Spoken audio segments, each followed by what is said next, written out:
Hi, this is James from Tabletop Gaming Guild, and today we're going to take a look at the expansion for Lords of Waterdeep, Scoundrels of Skullport. Now, this game is published by Wizard of the Coast, but it also adds a sixth player to the game. So I'm going to give you a general idea what comes with the game, and then we'll come back and I'll give you my final thoughts. Now, I will say that I have played this expansion a lot. So what you're going to see on there is going to be my expansion that I've played for years. So hopefully I didn't miss any components in there, but you should get a gist of what comes with the expansion. Also, I've played it so much the box doesn't exist anymore, so that's why we have the image up on the right. So actually, would it be your right or your left? Sorry. Anyway, let's go ahead down to the table here, and I'll give you a general idea what comes with the game and an idea what the components do, and we'll come back and I'll give you my final thoughts.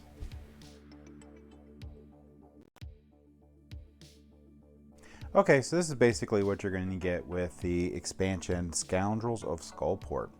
Now, a couple things to keep in mind. I sleeved them with these bright orange sleeves, and I laminated the player board, which it doesn't come laminated, but we've played this game so much that the player boards are starting to come apart, mainly because, you know, no board game really stands up to over 100 plays, but it's still very good component quality.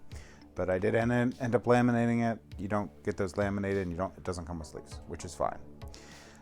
So in the expansion, you're going to get a whole new faction. So you're going to get the Gray Hands. This expansion has multiple really cool things with it. First off, it's a 6-player expansion. So you get the 6th player with getting Scoundrels of Skullport. You also get more resources. These guys, since some of the cards that are in here require a lot more of the different resources to be able to claim, you get these tokens here that you can substitute for the resources in there so you don't run out of cubes and stuff. You will also get new lords, so you get some pretty cool new lords that you get to play in the game. You get a giant stack of quests, like huge. This is a huge stack of quests that comes with the expansion. A lot of quests, which is really cool because these are really a lot of what's fun in the game. Now, these ones here have these symbols on the side, and there's 2 main expansions that come with the game. So if you're not playing with one of the expansions, you'll actually be removing those quests from availability on the game because you don't want them popping up. And there's 2, well, these are not in order in any way, sorry about that. There's 2 expansions with this, and the same here. You'll notice the little symbol on the intrigue cards, so there's a lot of new intrigue cards in the game too. Like, this is a huge stack of intrigue cards that I don't know, if I didn't sleeve these cards, they'd be destroyed. They're very nice quality cards, but again, like we've literally played hundreds of games of Lords of Waterdeep. They need to be sleeved. So these new corruption things we'll go over in a second. So for the 2 new expansions, the one expansion you're going to get 2 new player boards. So these give new areas that you can place your workers in and new resources you can get. Sorry, this one actually is the Undermount one. So you get, with the one expansion, you get this board, which gives you 3 new places. So this one allows for the 6th player to really be in the game and not limit the board so much. So that's the point of that. So if you play with the 6th player, you need to at least have Undermount. The other one is going to be Skullport. Skullport gives you 3 more locations that are available in the game, and you can use these to get the resources, which you can see they get. If you played the base game, you get a lot in these 3 different places, but you also get corruption, which we'll go over in a second. And you get this corruption board that has these little corruption tokens on it. And what this does is when you pick up corruptions from the board, at the end of the game, for every corruption you have, it's worth negative points equal to the last area that's completely uncovered. So if we go all the way to here, every corruption token is -5 points. And one of the cool things is there's actually a lord in here that helps with the corruption, so you can pick up more. So there's a lot of cards that do some nasty stuff if you're willing to pick up some corruption. Like I said, these are 3 locations that help get large rods of resources really quick. Because if you play with the Undermountain one with it, they become really important because a lot of the Undermountain ones are high scoring ones but require a lot of resources, so you might actually get some of these corruption to be able to complete these.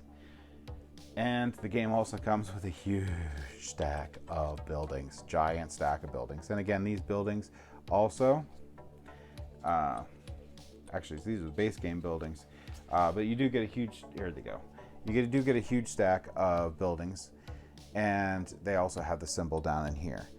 So big stack of the buildings that come with the game, and these buildings give a lot of resources. They have a cool new thing where you put resources on other locations to help entice people to go to them. Same with the intrigue cards. There's intrigue cards that are similar to that. There's also ones that have to do with corruption. They're really cool. I actually recommend playing with both expansions. Just play with all of it in there.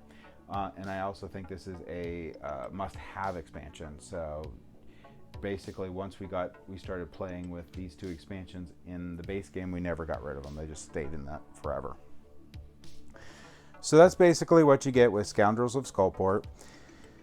Let's go ahead back up to the table here, and I'll give you my final thoughts on this expansion. So I have a mixed feeling about a lot of expansions for games. A lot of them will add too much complexity to a game that's already complex. They'll add too many fiddly bits to a game. This expansion, however, is in my opinion, a must-have expansion for the base game.